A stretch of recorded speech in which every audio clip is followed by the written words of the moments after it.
मैं मुसलसल popular front of India यानी पीएफआई के ख़िलाफ़ बोल रहा हूं और उसकी कट्टरपंथी विचारधारा के ख़िलाफ़ मैंने आवाज़ बुलंद की है।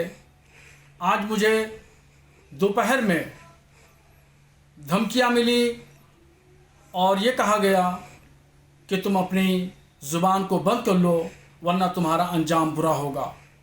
तो मैं ऐसे लोगों को बता देना चाहता हूं कि मैं हमेशा हक़ और इंसाफ की आवाज़ बुलंद करता रहा हूं और हमारे बुज़ुर्गों ने भी और सूफिया किराम ने भी हक़ और इंसाफ की आवाज़ बुलंद की है और मैं आवाज़ बुलंद करता।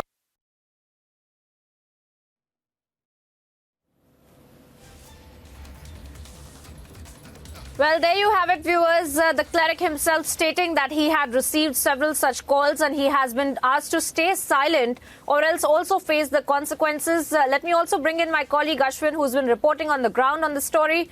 Ashwin, tell us more about the kind of threats that he's claiming that he's received, the Maulana, and whether or not the authorities have taken cognizance of these kind of statements that he's stating that there are people who are giving him death threats for supporting the ban on PFI.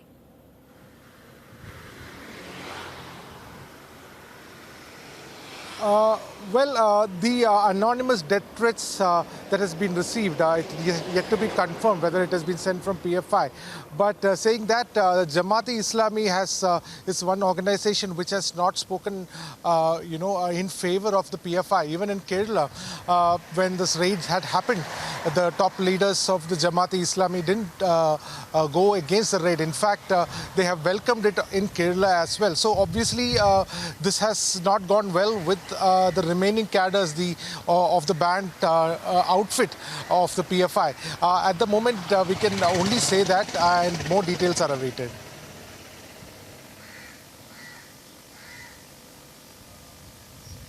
But Ashwin, also clarify for our viewers whether or not the police has taken cognizance of this or whether or not the Maulana has also approached the authorities to register a complaint on these anonymous calls that he has been getting, because he's claiming the claims in fact are very serious, that there are death threats that are being issued to him just for supporting the ban of PFI.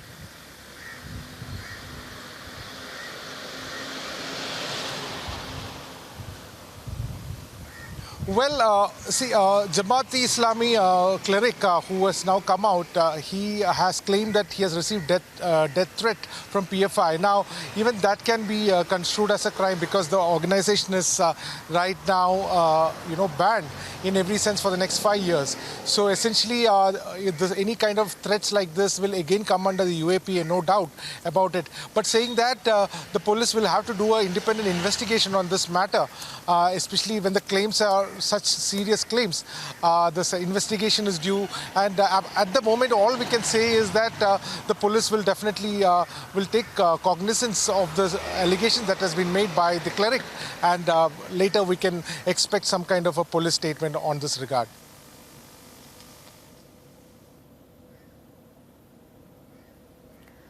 Well, that's right, Ashwin. We have seen the kind of statements that the Maulana has made, and he's claiming that, of course, that he has been receiving these death threats for supporting this ban on the radical outfit PFI and its associates as well.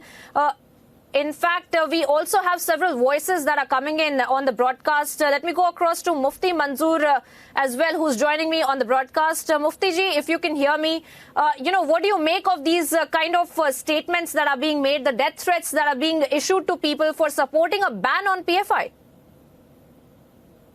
Madam, ऐसा है कि जो लोग भी अमन और शांति की बात करते हैं और इन रेडिकल ऑर्गेनाइजेशन और टेरर ऑर्गेनाइजेशन के अगेंस्ट में जो भी बोलते हैं, उन सबको डेथ थ्रेट तो आती है। मैं आपको बताऊं कि पिछले 4 सालों से लगातार हम लोगों को डेथ थ्रेट आ रही है, और मैं बहुत ही जिम्मेदारी के साथ कहता हूं कि मुंबई पुलिस हमारी सिक्योरिटी भी देखती है, लेकिन डेथ थ्रेट तो इतनी है कि आपको बता नहीं सकता। हमारा शाहबुद्दीन साहब पर भी जरूर आई होगी, और मैं समझता हूं कि फौरी तौर पे इन्वेस्टिगेशन एजेंसियों को इन्वेस्टिगेशन करके फौरी तौर पे उनको प्रोटेक्ट करना चाहिए। वो अच्छे आलिम दीन हैं और वो हमेशा अच्छी बात करते हैं, तो वो हमारे इस तरीके की अच्छी बातें करने वालों पर अगर डेथ थ्रेट इस मुल्क में होगा तो यकीनन ये चिंताजनक है, और गवर्नमेंट को इस पे फौरी तवज्जो देनी चाहिए।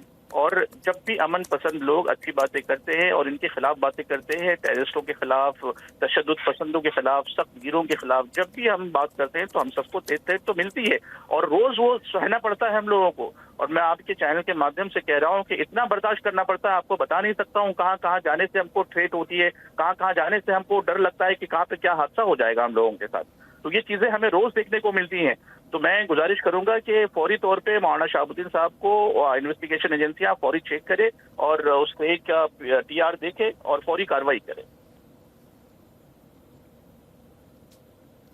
मुफ्ती साहब, आप जो बता रहे हैं काफी इम्पोर्टेंट आप चीजें बता रहे हैं, जिसके हिसाब से जो ये डेथ थ्रेट्स मिले हैं मौलाना जी को, तो उसके हिसाब से कोई अथॉरिटीज के पास आपने कंप्लेंट रजिस्टर की है? क्योंकि ये काफी सीरियस मामला है कि अगर डेथ थ्रेट्स आ रहे हैं खाली रेडिकल आउटफिट्स को बैन करने के सपोर्ट में।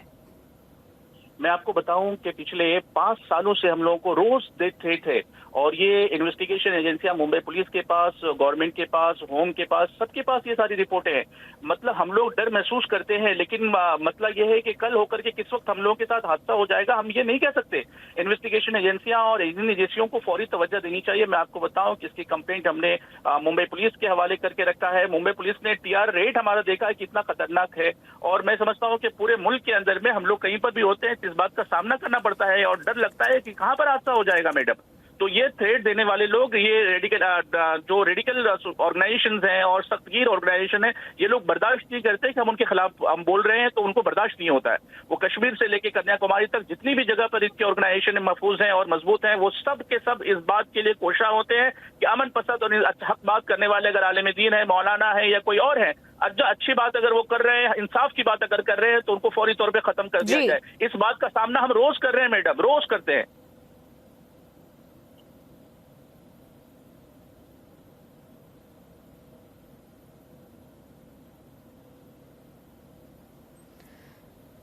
जी मुफ्ती साहब बने रहिए हमारे साथ। We also being joined by Atikur Rahman. Atikur Rahman, you know, very massive statements that are being made by Mufti Saab as well as the Maulana as well, who stated that he's gotten death threats for just supporting the ban on PFI. What do you make of this? Because now we are seeing that the statements coming in that this is a recurring danger that they face as Muslim clerics, as Muslim scholars, to support the ban on radical outfits like PFI.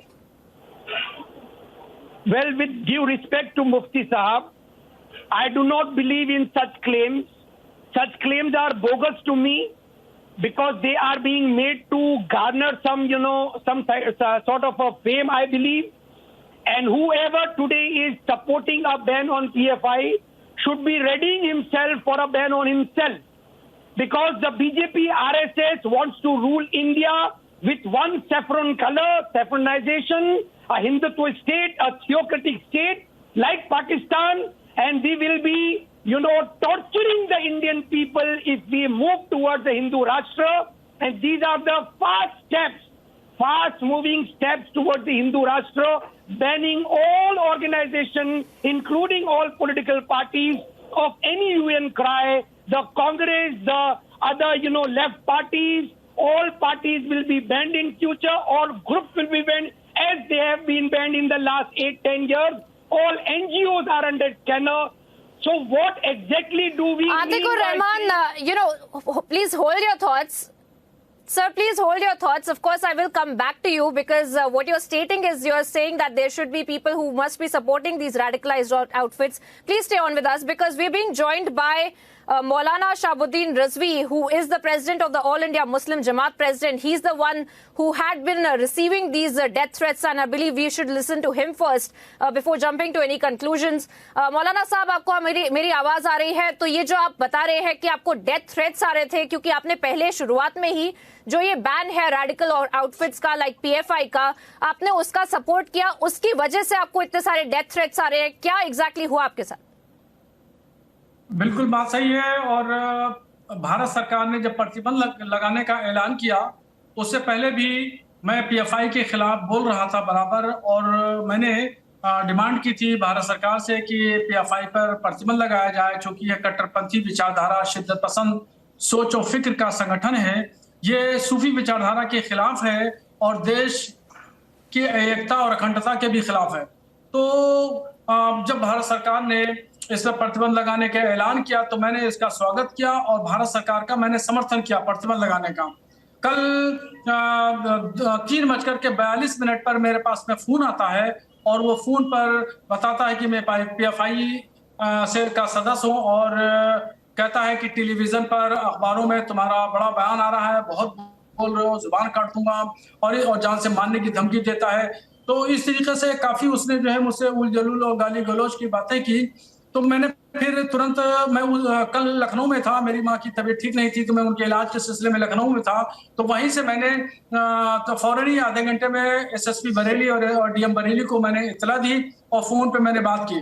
फिर मैं रात में 2:30-3 बजे बरेली पहुंचा और पहुंचने के बाद में आज 12 बजे SSP बरेली से मुलाकात की और मैंने उनको एप्लीकेशन दी है और उनको अपनी सुरक्षा की बात कही। और तो उन्होंने बहुत गंभीरता से विचार किया और मुझे मुतमईन किया कि आपको किसी तरीके से परेशान होने की जरूरत नहीं है, आपको पूरी सुरक्षा दी जाएगी और आप अच्छा काम कर रहे हैं। तो जिला इंतजामिया ने मुझे जो है वो 2 गनर दे दिए हैं, पूरी सुरक्षा का यकीन दहानी कराई है, तहफ्फुज़ फराहम करने की बात जी बिल्कुल। मौलाना साहब, पर कई सारे जो लोग हैं, मौलाना साहब आपको मेरी आवाज आ रही है? तो आतिक उर रहमान हमारे साथ ब्रॉडकास्ट पे अभी भी जुड़े हुए हैं। वो कह रहे हैं कि ये कुछ भी ऐसा थ्रेट नहीं होता, ये खाली बोलने की बातें हैं, कोई भी डेथ थ्रेट्स नहीं होते, ये खाली सैफ्रनाइजेशन करने का एक जरिया है। पर क्या आपको जो डेथ थ्रेट्स आए थे उसके बारे में आप बताइए, आतिक उर रहमान को भी अगर आप जवाब दे पाए तो। देखिए, मैंने तो टेलीफोन नंबर बताया है SSP साहब को, किस नंबर से फोन आया था, मैंने टाइमिंग पूरी मैंने बताई है SSP साहब को, लिखित शिकायत मैंने की है और जो पूरी बात बताई है। तो देखिए, आदमी को एक दूसरे पे भरोसा करना चाहिए। मौलाना साहब, एक सवाल करना चाहता हूं मैं आपसे। ये जिस तरीके से अगर वो किसी दूसरे एक दूसरे की बात को अगर जी मौलाना साहब आतिक उर रहमान आपसे सवाल पूछना चाहते हैं। आतिक उर रहमान, प्लीज गो अहेड। जनाब, मेरा आदाब और सलाम। मैं आपसे ये पूछना चाहता हूं, आपने बड़ी अच्छी बात अभी कही कि आपकी सूफी तर्ज के साथ में PFI मेल नहीं खाता है। मैं भी सूफी चेक से ताल्लुक रखता हूं मौलाना साहब। मैं बरेलवी उसमें रहने वाला हूं, मेरा अकीदा बरेलवी है। मैं आपसे पूछना चाहता हूं कि अगर मेरे अकीदे के साथ कोई मेल नहीं खाता है, फॉर एग्जांपल PFI, तो क्या आप उसको दरकिनार करेंगे? क्या वो अच्छे मुसलमान नहीं हो सकते? क्या पढ़ा लिखा मुसलमान आपकी नजर में अगर वो बरेलवी चेक को फॉलो नहीं करता है तो वो शिर्क में शामिल होता है? क्या वो अच्छा मुसलमान नहीं रहता है? क्या अल्लाह ताला उसकी बख्शिश नहीं करेगा? देखिए, आप वही काम कर रहे हैं बरेलवी चेक के नाम पर, सूफीज़्म के नाम पर। Please let the Maulana respond. जवाब जी जनाब, सूफीज़्म से ताल्लुक रखना किसी का अगेंस्ट करना नहीं होता, बल्कि इतना जरूर कह सकते हैं कि अगर कोई सख्त गिर है और अगर किसी को थ्रेट देते हैं तो क्या थ्रेट जायज हो सकता है किसी भी सूरत में? मुफ्ती साहब, हमारे मुफ्ती हज़रात ने मुल्क के लिए जंगें लड़ी हैं। यकीनन हम लोग तो वही है ना जो मुल्क के मफाद में आगे बढ़ करके आए हैं। हाँ, तो ये जंग का सही मौका है। आप कॉन्स्टिट्यूशनल जंग लड़िए BJP RSS के साथ, आज संवैधानिक जंग लड़िए RSS BJP के साथ। ये मुल्क को तबाह करेंगे, ये संविधान को तबाह करेंगे, ये माइनॉरिटी राइट्स को तबाह करेंगे। बिल्कुल, हम उसके खिलाफ लड़ते हैं और लड़ते रहेंगे, लेकिन एक बात जरूर समझ लें आप कि अगर किसी को जान से मारने